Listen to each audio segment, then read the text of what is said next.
crazy, a beast. He's looking to feast. It's out in the world. It's Jimmy's Day release.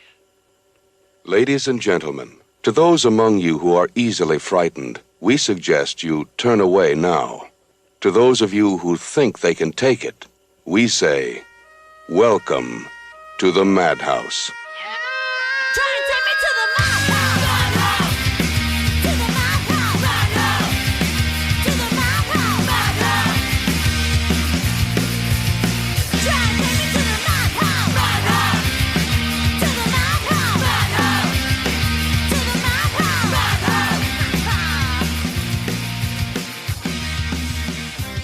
Welcome back. You are listening to the winner of the most irritatingly sporadic podcast award. That's right, it's the comeback no one wanted and sure as shit didn't ask for. The least anticipated return of the century. No, we are not Blink-182. We are, of course, the Madhouse Podcast. My name is Joey, and it wouldn't be the Madhouse without my BFF of death. The mate who will decapitate. The bro with the final blow. It's Jimmy! How you doing, Jimmy? Hello! All right. That was a fucking fantastic intro. Thank you. I've had a year to think of it. It's been a year since we've actually done this. October. That's good. And it is good that we've jumped on the Blink-182 bandwagon. Yeah. Well, we're kind of in their tailcoat there. No, what's it called? Wheelhouse? Coattails. Coattails. We're riding their coattails. Obviously, that's how they get through life on tour, is by listening to the Madhouse Podcast. Yeah, definitely. Yeah, we get messages now we've all the jumped time. on. Yeah. They're coming back. So Yeah. fuck it. We thought, we'll come back for a couple. Yeah, we kind of go hand in hand. You can't have them. I don't know where this is going. You can't have them doing music without us doing a podcast. Yeah, exactly. Where are you? That's what our listener said. So now we've said hello, bathed in the glow of our triumphant return, and that Blink are kind of copying. If I'm honest, I think we were 100%. talking about it first. Let's move on to what everyone really wants from their podcast. Let's do some admin. Why don't you, in 2 words or less, describe the new format? In 2 words or less? Well, I thought you were a true orator. And I don't know what that means. These are words I am very confused about. Why don't you describe in as few words as you can Okay. our new format, just to keep the admin in, but snappy. Okay, slick and smooth. Yeah. Well, I think people will get the gist of it once we get going. Right. Yeah. That was definitely succinct. Yeah. We should probably say that we're doing a series. Yes. Each series has 5 episodes. Yes. 4 chosen as the classic IMDb challenge, and 1 that we're going to choose between us. Yeah.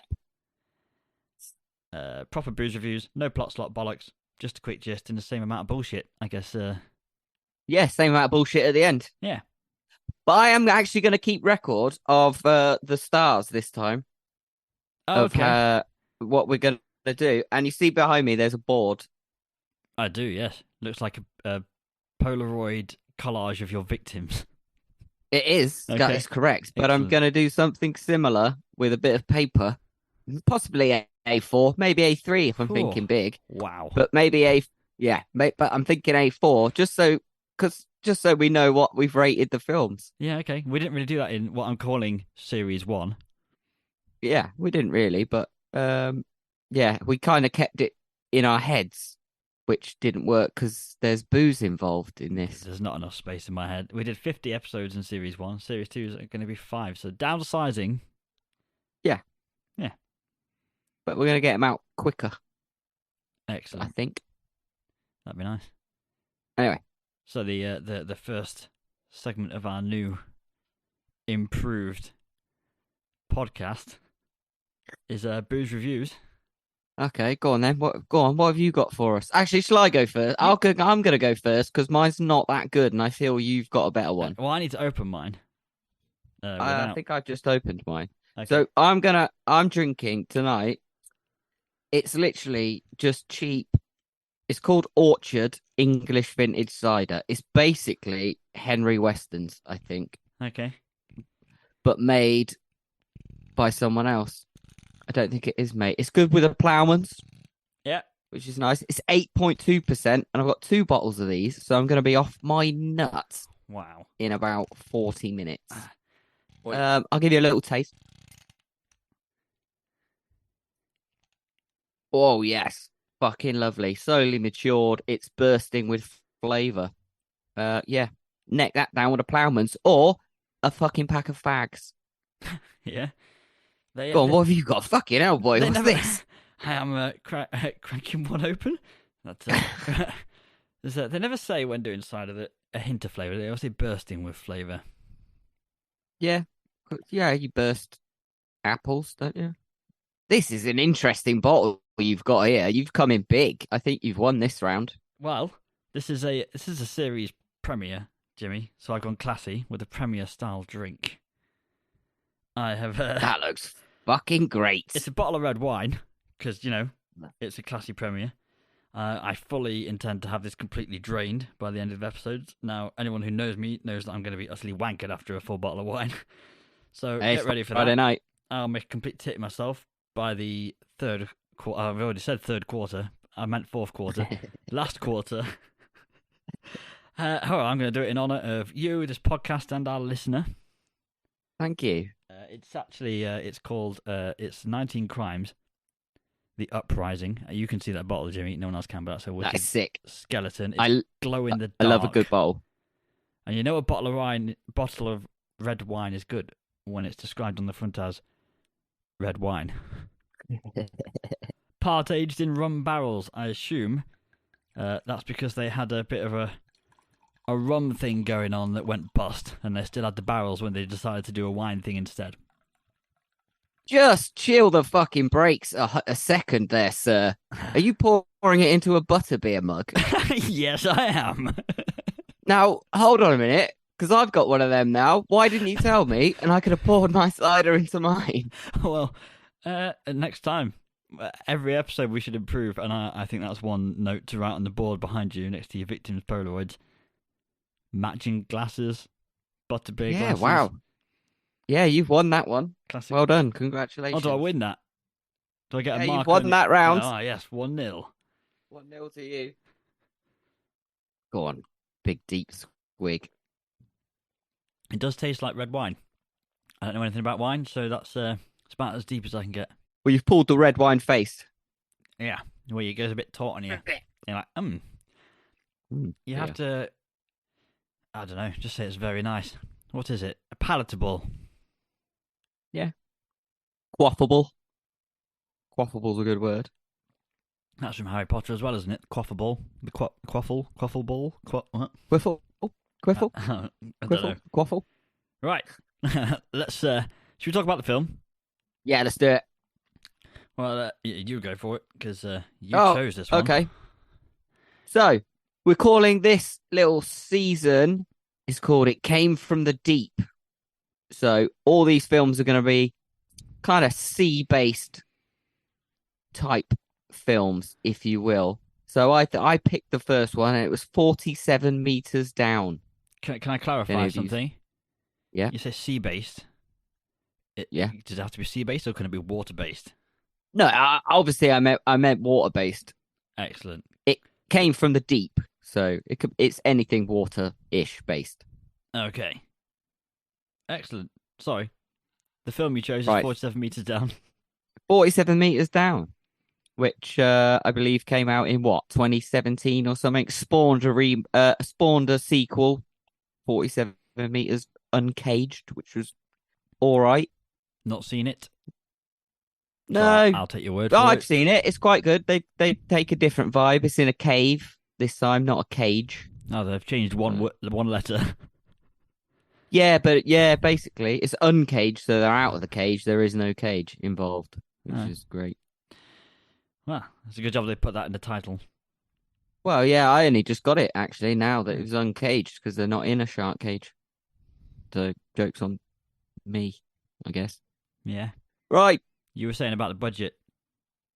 I think it was like 5 mil or something. 5.5 mil, but I think it's grossed worldwide 62 mil, which is all right. And it's got some good actors in it, or it's got a good actor in it. Yep. That dude who played the Joker in Full Metal Jacket. Yeah, the captain of the boat. Yeah, Matthew Modine, I think his name is. Yeah. Yep.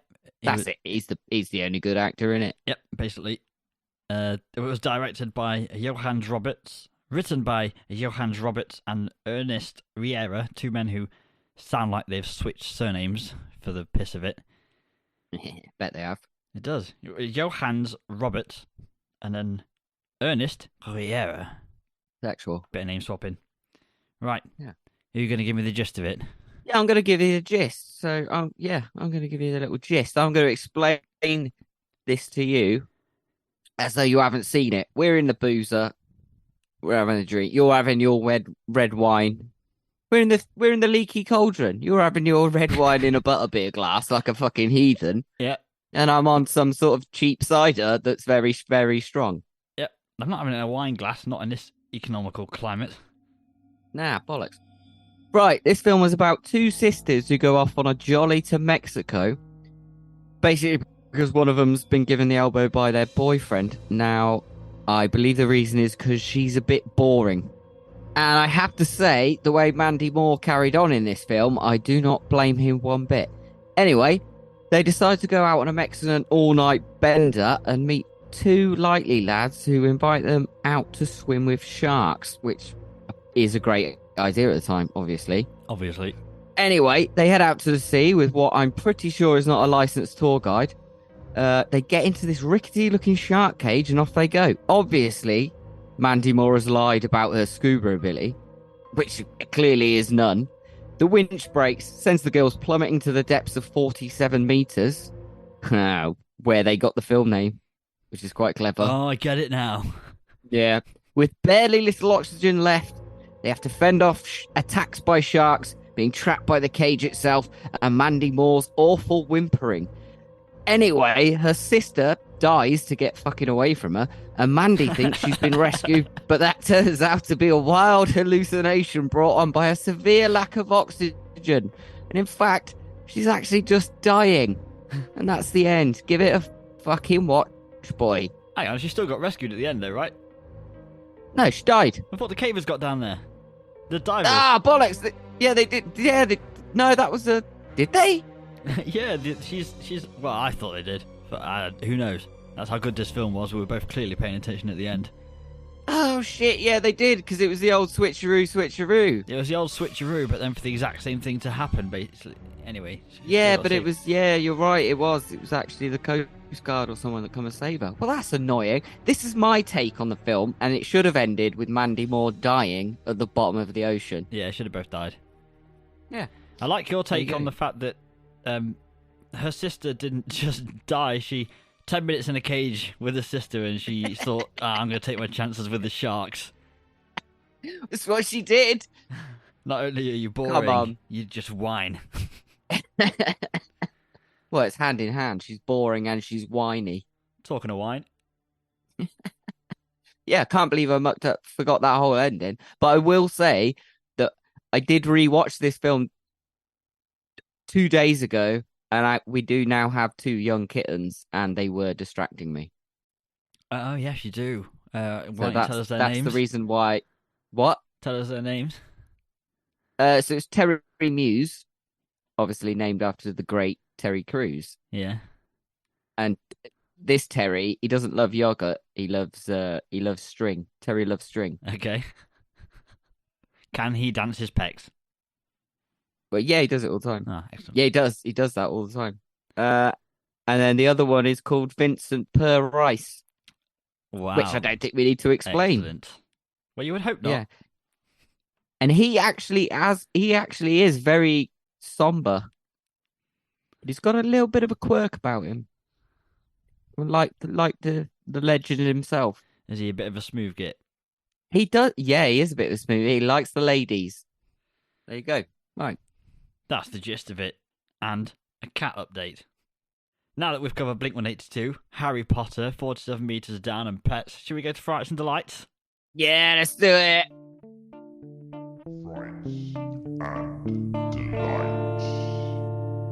Right, are we finding Neverland or are we finding Nemo?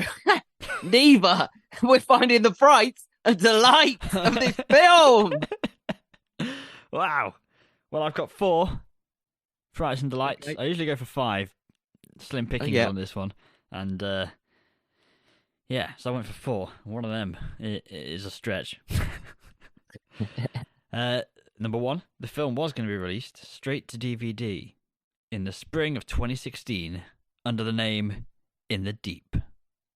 But it was bought by Byron Allen's Entertainment just 1 week before the DVD release was due. It was then sat on, not literally, waited on, had its name changed, and was finally released to a wide audience in cinemas in summer 2017, eventually raking in some fat stacks, like you said earlier. Fat stacks compared to how much it cost to make. Oh, yeah, 100%. 5 million profit or something, which is crazy. Into the Deep. In the Deep. In the Deep. Yes. Okay. Is that what better? do you prefer?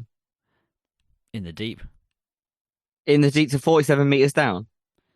In the Deep sounds more like a 1960s horror, I suppose, you know? Into the Deep, I like. Yeah. I think they should have added a 2, but I do like 47 meters down. Or could have been 154.19 feet down. That would have been good. Yeah. Is that the actual conversion? Have you done that? It is the actual conversion. Thank you very much. I might be a couple of decimal points out, but I'm pretty sure that's close. I didn't know you were bilingual in measurements. Yeah, mate, I got a fucking D in maths. I know how to do it. In the D group. Right, my second is a fright that turned into a delight. And it's related to my first fact. Due to the last-minute buyout of the film, not all retailers got the message not to sell the DVD stock that had already been sent, and it was meant to be recalled. And they sold some over the course of one day when they were on sale for a bit, and that's the fright. That it's not really much of a fright, but, you know, I'm trying to make this Frights and Delights thing work. Do we know how many they sold? No, The OG? I don't know, but these copies are now collector's items, reaching dizzying costs of up to, and are you sitting down for this? Yeah. £30. Okay. Woo-wee. Or you can tell me closely, it was $50, which I checked and to about around £30. Are you bilingual in currency? Yeah, it's about £34.98. Not a bad investment if you bought that in 2017 for. Not at all, mate. That's going to keep going up, boy. Yeah. That's a nest egg right there. I'm going to track them all down and buy them. So, anyway, there you have a fright and a delight in one, thus giving and justifying this whole segment in one fell swoop. Number 3, broccoli was added to the water tank. So, because they were filming scenes in a tank to make it look like there were little organisms, gotta get that word right, Nice. and other shit in there, they put broccoli in the tank to make it look like this little life floating around. But it's created problems for the CGI department that had to work around these to add in the sharks. They didn't think about the sharks. Oh, okay. So that must have been annoying. And number 4. Hold on, I want to go back to the broccoli. Oh, okay, yeah. Sorry, I think that was broccoli till last. I think that's I thought that was a really good like little effect. And once you know it's broccoli and you look at it, you can see it's broccoli. So the kind of illusion there is that's fucked. Because I said to Nat, I went, "Oi, that's broccoli." She went, "What is?" And I went, "All that shit floating around is broccoli." Very good. Did she think you were taking the piss? Yeah, a little bit. And then I went, "No, look at it. It's broccoli." Mandy Moore didn't like it. She was like, well, eventually it was like swimming around in soup. Yeah, it didn't look like broccoli, though, did it? You didn't have like a full stem of broccoli floating in front of the camera. No, that would have been ridiculous. It's not thick broccoli soup, love. You can fuck it. It's water. Soup's thick. I didn't know it was broccoli while watching it, So I didn't get the pleasure of looking at it and going, oh, that's broccoli, but I also don't want to watch this film again. So I'm never gonna have. I'm just gonna have to accept that's not gonna happen for me. It's an opportunity fair gone. enough. Life moves Yeah. on. It does. Blinker back. You know. Where are you? It's because everybody in the world has been going, where are you? For like Yeah. years and years and years. And now they know what they're doing, and my kids Now were it's- doing today. One Yeah. more time. Yeah, exactly. Oh, that's true. Yep. So we summoned Tom back by just saying, where are you? In a stupid accent. And he went, I'm here. That was very Broadway, that wasn't it? Oh, nice. Especially with the hands. Well, no one else saw the hands. I'm hoping it won't No. come up. All right, number 4. Stuart, the boyfriend who ditched Lisa because she was a boring nuisance. His words, allegedly. Yeah. Was actually in some scenes that they shot, but none of them made the final cut. Yeah. And it serves him right, I guess. Okay. He was played, though, by James Van Der Beek, No! What? who some of our 90s fans, Get out of it. early Blink-182 fans, may remember as being Dawson in Dawson's Creek. Dawson's fucking Creek. Yep. What? How dare he? How dare he? I am on Mandy Moore's side for this. Dawson? Dawson. James Van Der Beek, the most boring man in the fucking world. How dare he tell Mandy Moore that she's boring? Oh, I love that. That's got Wow. me riled up. I hate his face. Hate his face, his voice, his personality. His acting. Yeah. Well, I didn't expect that reaction, to be honest. But that was a nice little. Yeah, I'm pleased it happened. Good.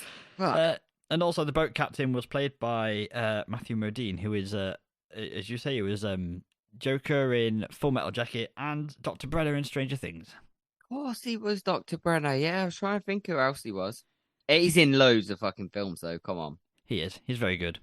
But, I mean, I think Full Metal Jacket is probably the best one that he's ever in.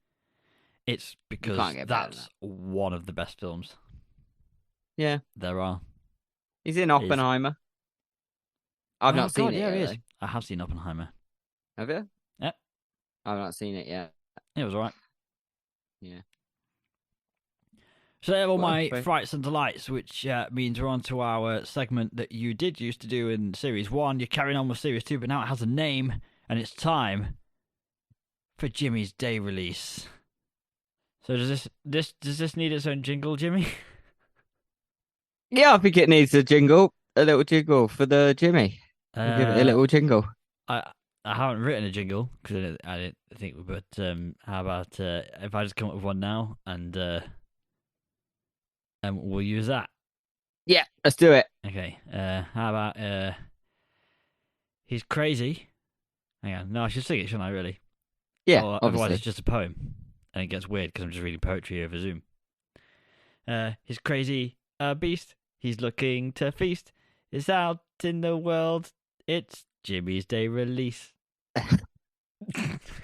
It's good. I know you can build on it. So I know that's the foundations. Yeah. So I know Well, that's good. I will either work on it or we'll forget it altogether. And it was quite jaunty for a horror. Yes, it was a bit transition. jaunty. Yeah. It was. Well, the reason my head went jaunty is I think because you were like skipping free in the world after finally being let out. Yeah, which is nice. Oh, okay. Well, Well, I'm going to get on it. yeah, I think you probably should. Yeah, you know I love a list, so I'm going to give you the my favorite top 5 shark attacks. Excellent. They're my favorite. We've They're all my got a personal top favorite. 5, haven't we? Really? You We know. have. So if you don't agree with these top 5, then you can suck a dick. Right. Oh, can't do both. So Shirley Ann Durden. Right. This is about her. In 1985, Shirley Ann Durden was diving for scallops in Australia's Peak Bay when she was attacked by around 20-foot-long great white shark. Is that 20-foot-long sharks or a 20-foot-long shark? Oh, apologies. It was a 20-foot long one shark. Okay. I don't know what's scarier. What's scarier, Jimmy? 20-foot long sharks or 120-foot long shark? Well, that's piranhas, isn't it? Yeah, okay, sorry. I interrupted you. No, it's fine. The mighty fish tore the 33-year-old in half in its first strike as her husband and 4 children watched in horror from the shore. By the time rescuers arrived, all that remained was a headless torso floating in the water. Within moments, the shark returned and devoured that too. So that's pretty good. I like Did she that die one. then? Yeah, I think so. Yeah. I don't know what happened to her husband and kids. He probably fucked off with the guy he was having an affair with. Anyway, Robert Porperun. In June 1959, Robert was diving for sea snails off La Jolla Cove in California when his companion Gerald heard him scream for help. Turning, Gerald saw his friend upright and unnaturally high in the water with his mask missing. As he swam closer, Gerald watched Pamperun slowly disappear into the crimson waves, and diving beneath the surface, he saw his friend being dragged to the seabed in the jaws of a 22-foot shark.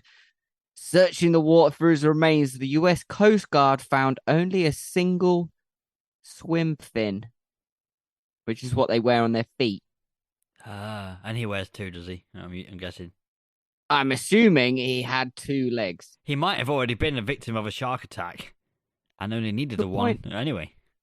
Good point, actually. This could have been terrible police investigation. Because they were like, oh, well, we only found one. And then his mate's going, but he only had 1 leg. Yeah. Not that any of this matters, because he's dead either way. But let's at least get our facts straight. Exact fucking Jesus Christ. Right, Barry Wilson. He was swimming near Lovers Point off of the Californian coast in 1952. 17-year-old Barry Wilson was seen by witnesses to jerk suddenly. Yeah, are you waiting for my giggle there? Yeah. From side, I was holding it back. from side to side. I wasn't going to give you the satisfaction. I wasn't going to jerk suddenly for you. Oh, dear.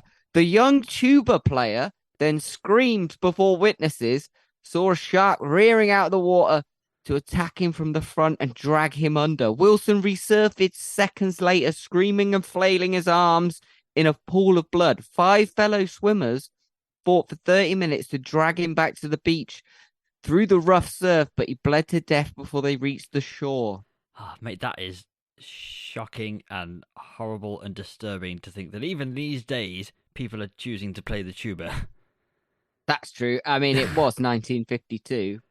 Oh, well, yeah. Well, fair enough. Plus, I'd like to think that his scream was more like a burp, burp, burp, burp. Yeah, definitely, yeah. Tell my mum I wanted to play guitar. Right, Randall Fry.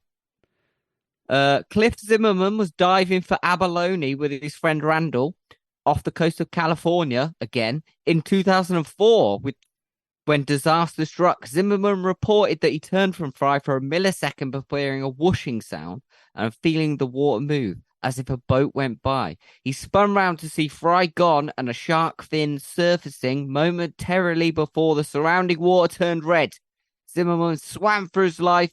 His companions' severed head and body were found separately the following day. Wow.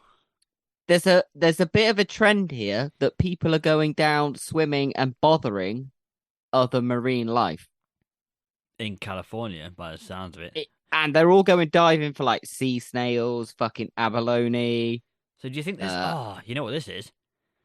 There is one vigilante shark in California who is protecting the rest of the sea life from these ocean-bothering humans. 100% ocean botherers. Ocean botherers. Right, here we go. There's another one here. This is the last one, by the way.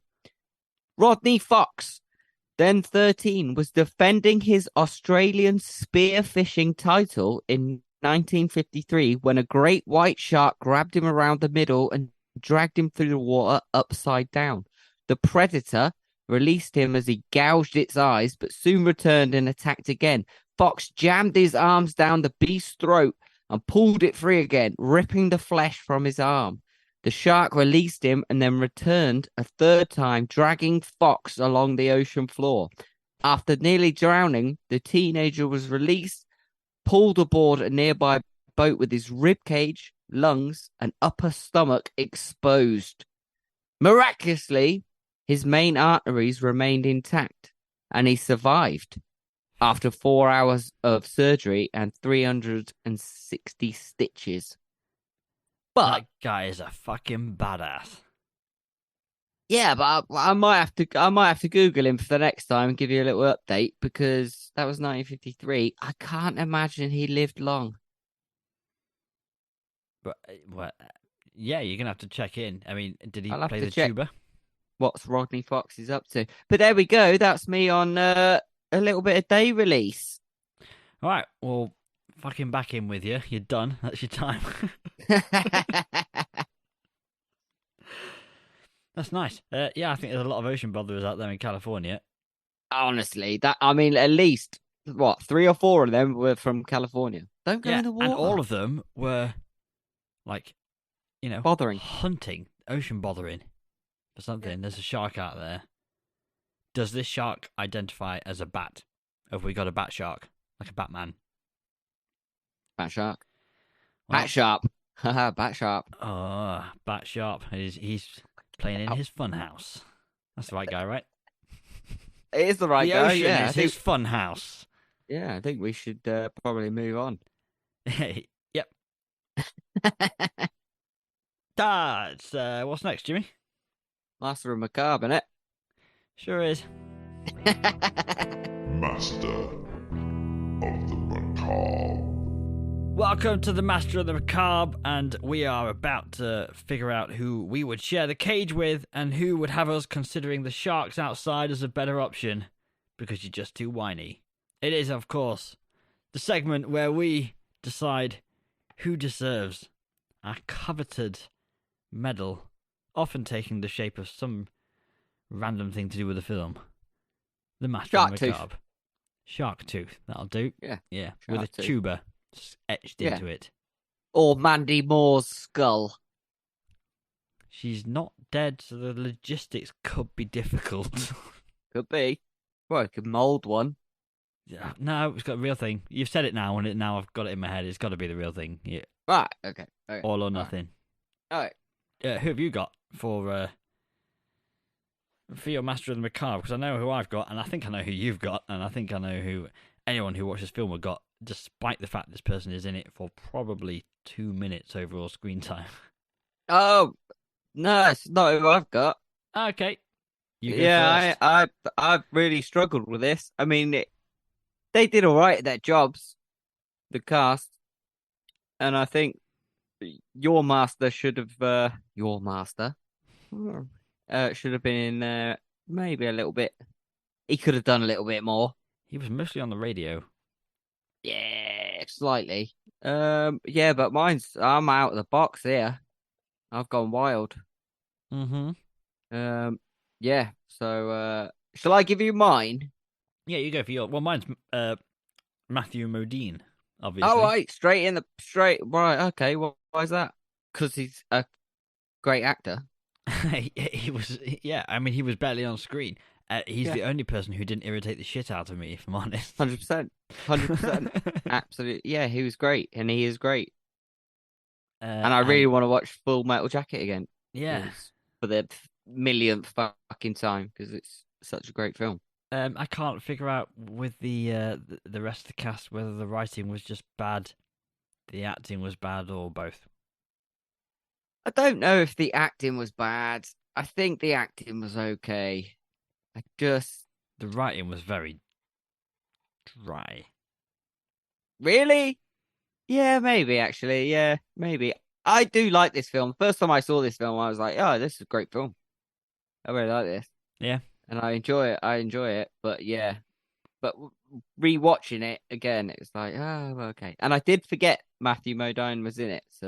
Mm-hmm. Is it Modine? I've been saying that wrong. Why? What have you been saying? Modine. Well, it's Dine, isn't it? D-I-N-E. Modine. Yeah.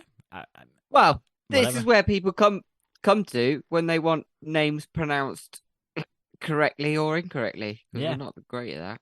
And But invalid, unqualified critiques of films as well. That's where this is Yeah, where you get it. exactly. Who the fuck are these guys? Well, I'm putting it out there that I think the guy who tamed the sharks. Was there a shark tamer? Tamed the sharks. Yeah, shark tamer. No? Yeah. Yeah, no, yeah, yeah, sure. Or drew the shark? The CGI man. I love to think that someone tamed the sharks and trained the sharks. Well, that's who I'd give it to. Or the how else would you do it? it's in the credits, the dude who was the broccoli wrangler. Broccoli wrangler. Is that in the credits, That's- really? It's in the credits. He's down there as a Shit. broccoli wrangler who just broccoli. Okay, But- well, how about, because Master of the Car is for the well, it always has been in my head, the actors and Yeah, actresses. okay. But you give it to the Yeah. shark. Yeah. A shark? Do you have a particular favourite shark? The main one. The main The shark. big one. The main shark. Not Jaws, because it wasn't Jaws, but maybe Paw Flippers? The Fin- flipper is Finny. a dolphin. Finny. Finnegan. Finnegan. Finnegan all sharkisy. Right, let's wrap it up. Go on. Yeah, that's Master of the Car. I'm happy to give it to the shark. No, we'll give it to Matthew Modine. Oh, okay. All right. Wow, that was a massive roller coaster there, man. I mean, No, well, we've got to give it to a human, so yeah, Matthew or Modine. Hugh Woman. Not in this film, but yes, Not in this film, no. you are correct. Yes. Right, that's Master of the Car, and now we're going to shift on rather swiftly, I might say, to the Madhouse rating system.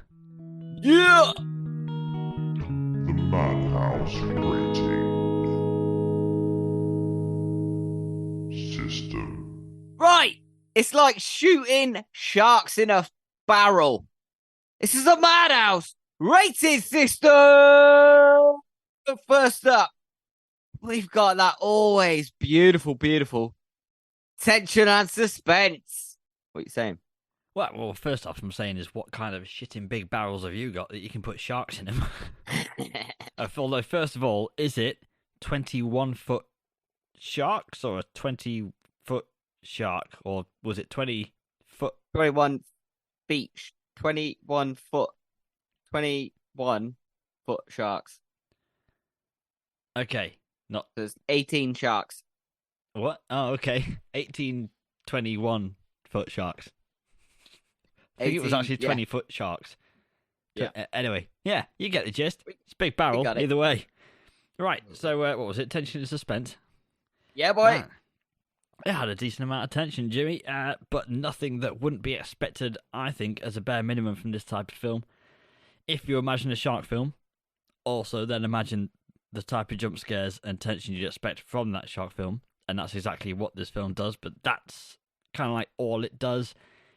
For me, that's the bare minimum. I don't think it did anything special.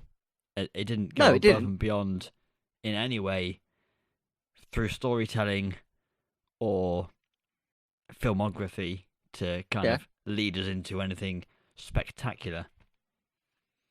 Yes, but bottom barrel, tension and suspense. I feel there was tension and there was suspense. I feel that we should give that one. Oh, okay. I really Uh, think we should, because when she's trapped there under the thing where she's lost her leg, her sister's fucked up because she's had enough of it. When you say gone. lost her leg, you mean she scraped her leg a bit on some metal? No, I mean she had her leg trapped under the cage, Yeah, yep, okay. and then yep. she's trying to, and the oxygen's running out. I think that builds tension, and it's like, oh fuck's sake! But I think that does deserve at least 1 star. Okay, that. well, I mean, 1 is the maximum, so when you say at least... Yeah. Okay, it's also I at mean most. 1 for T Yeah. and S. I think, yeah. Yeah, okay, give it 1 then. All right. Good. I'm glad I muscled my way in on that. Right, next Yeah. up is musical score and sound effects. All right, well, somebody found the free shark film sample CD from an amateur filmography magazine or something like that, didn't they? 100%. It's got the Yeah.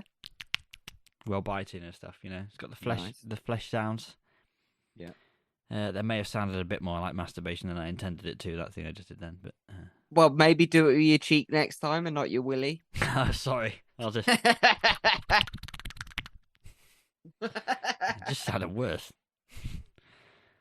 Back to the willy. Anyway, so yeah. And to be honest, did you even notice the musical score? There was one, but Not really. it. No. I don't I mean, know. Hold on a minute. I mean, let's face it. It's not fucking Jaws, is it? No. Like, that is a classic soundtrack for a shark film. Yeah. So there was like nothing. So that to me is 0. I would go with 0 because What? Like, Actually, even hold not on. just Why are because we it's- on numbers? No stars. no star. Yeah, I got what you meant. I'm bilingual in rating systems. Yeah, it's not Jaws. You're not getting nothing. Yeah, You're no, not getting well, not nothing even for for an ocean-going shark film. And any film, horror film, I think has to put any film has to put some effort into doing something that establishes a hook within the film. Yeah. For their soundtrack, and Yeah. this did not. So No, 100% no. 0 stars. I'm out. That's old school. Also, Actually, no. I'm Wait, out. who's the Simon Cowell guy? Simon Cowell. No. No. I don't know what I'm doing here. What boy. are you talking about? I don't know.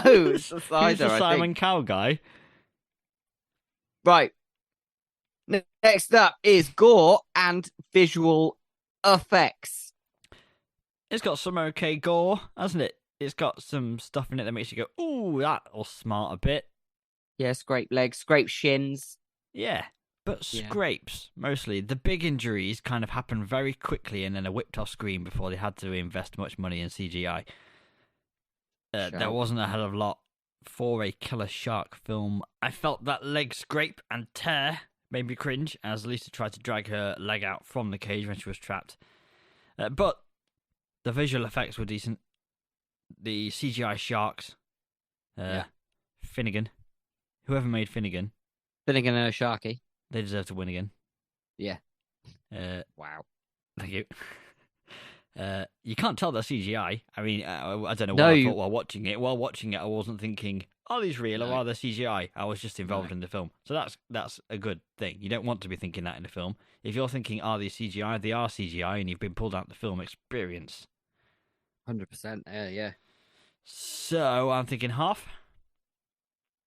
Yeah, maybe a half. I gotta tell you about my favorite scene is when they're, when they're two sisters. It's a hallucination, but it's obviously you don't know it's the hallucination yet because that's the twist.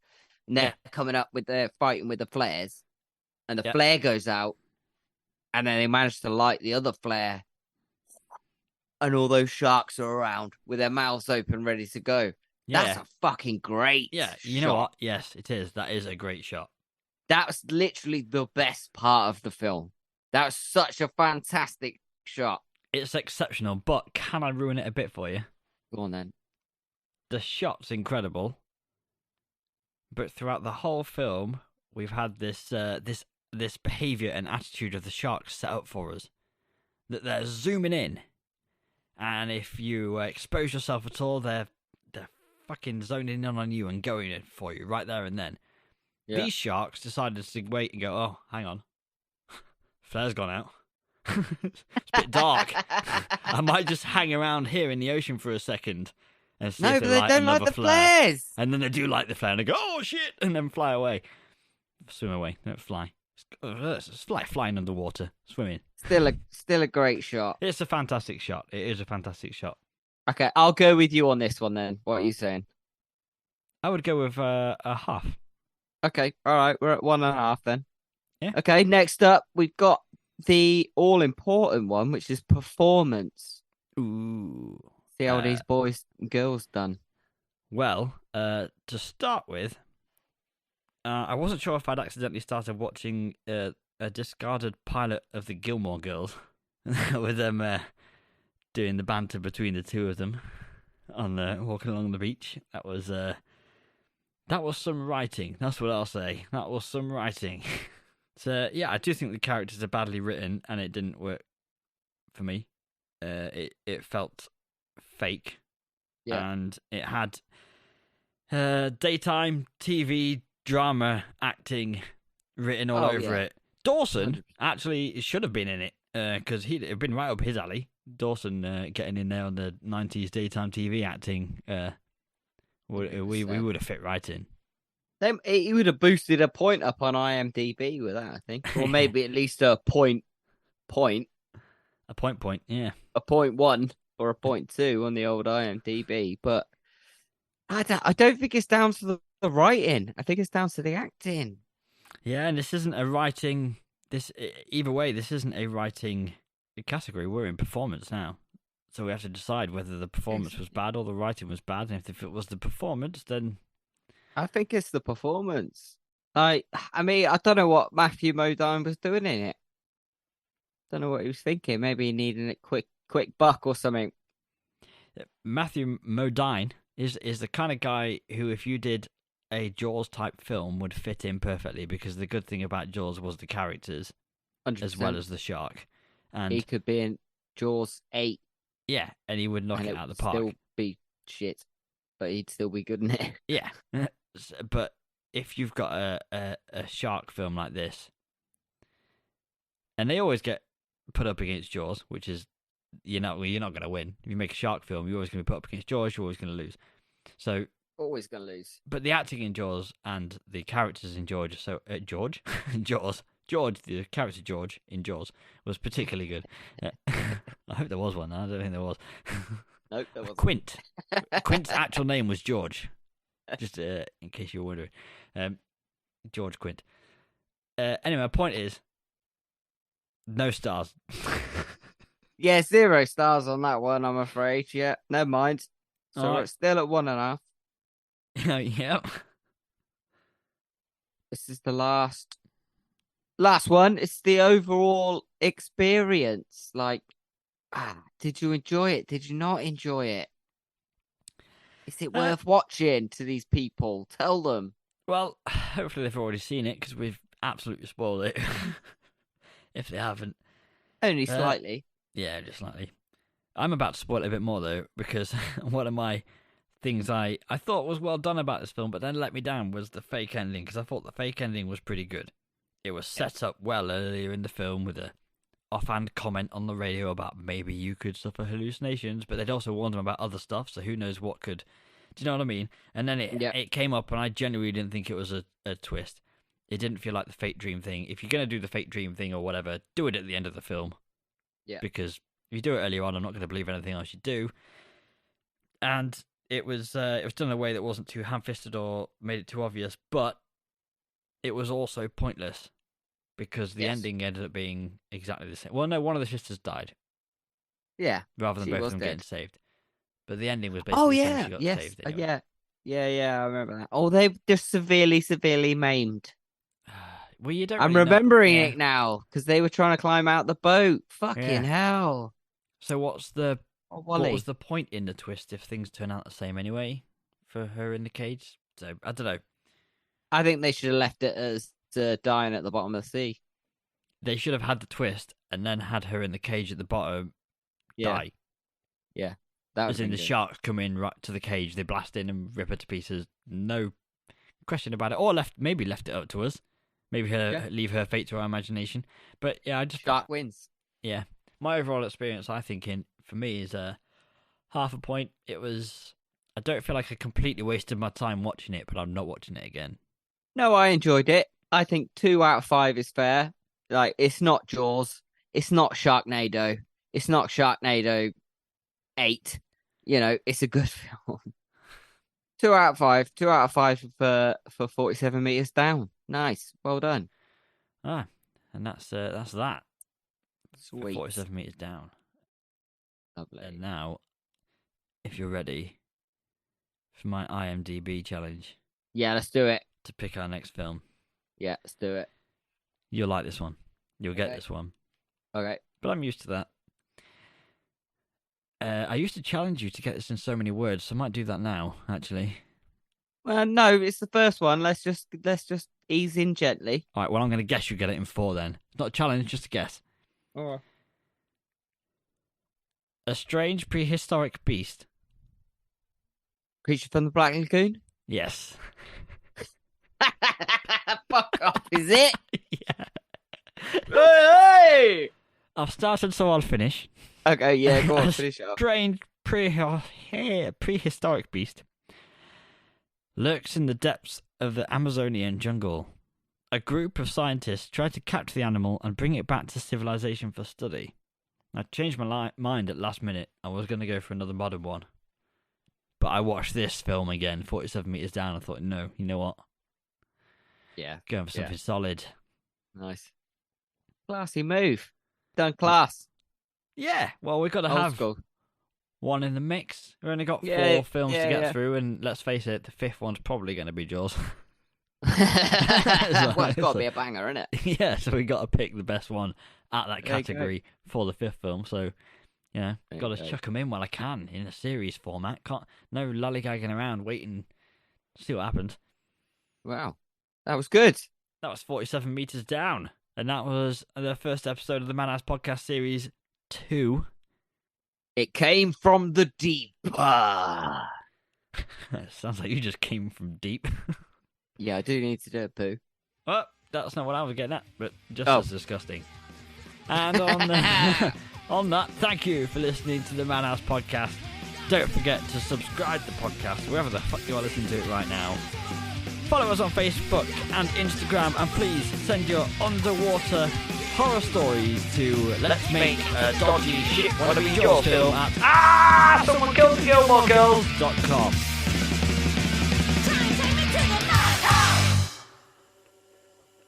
Shit, Jimmy, I didn't finish my wine while recording. Hang on, let me do it now. You better down it in one, but I might add this on to the end. Yeah. Or the beginning. Or the middle. Fuck knows. Who knows? Yeah, Right, you ready? whatever. Yep. I'll down it though, while you're here. All right, down it then.